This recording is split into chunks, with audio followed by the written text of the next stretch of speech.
God's living return back into you, beloveds, is all elemental. His return back into you is the soul's journey, the soul's destination, and the fabric of your existence returning back into your life.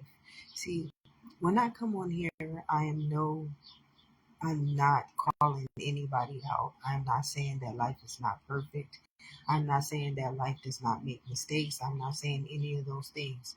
But inside of you, as a energy, as a law, as a life, as an existence, you are all of those things and above, so, and beyond. You are infinite. There are so many possibilities to your life and to your existence. But if you tell this life and this existence that it is not perfect, that it is not whole, that it is not one with its own perfect image and its perfect likeness, it cannot chemically produce that state of being or that life or that existence within you. So when you hear things like you're ugly, you will produce that chemical state of being, and your mind will perceive your life, which is you, as that image, as that likeness. But when you tell yourself things like you're beautiful, your mind will produce that chemical state of being, which will show you through your own eyes, in your own life, in your own existence, that you are beautiful. We must understand that God's return back on into us, when God comes and chooses us in the end time prophecy, or in the end of days, God is choosing us according to the immunity that we have living within us. So every day we are God's perfect image and likeness. We are God's living truth. We are God's living body. We are God's living promise. We are God's living kingdom. We are God's perfect image and likeness. This is something that we should be more than happy to understand, to know, and even believe in. If we don't believe in anything outside of being ugly, being whatever, we should always believe that we are God's perfect image and perfect likeness. Not only did He make this a living truth, He made His blood to prove this to us, which is energy, which is life and existence to life. Okay, so God made it so perfect in His image and His likeness that if we believed in that truth, chemically, we would become the genetic makeup of that beautiful kingdom.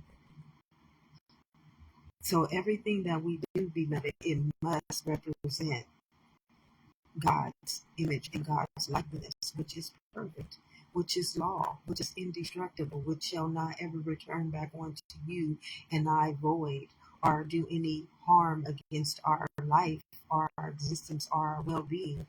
Every day, every day, every day, every day, we choose on this day who we are going to serve. God's image and God's likeness within us is perfect.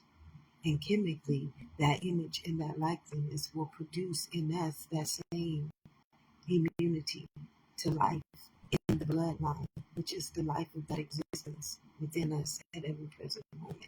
So give all honor, give all praise, and give all joy to God's perfect image and God's perfect likeness, because through you, that is where it rises back into our soul's existence, and our life, which is our chemical state of being, becomes perfect in that image and in that likeness and in that existence. And God's return is the very promised land that we once forsake to believe that we were imperfectly perfect, or not perfect, or not God's image and likeness, or not beautiful enough, or not wonderful enough, or not amazing enough, or not godly enough, or not righteous enough, or not humble enough, or not worthy enough to honor ourselves as the head of our existence, which is also life and all of its abundance inside of our living kingdom, our living body, our holy grail, and God's return back into our soul's existence. God bless.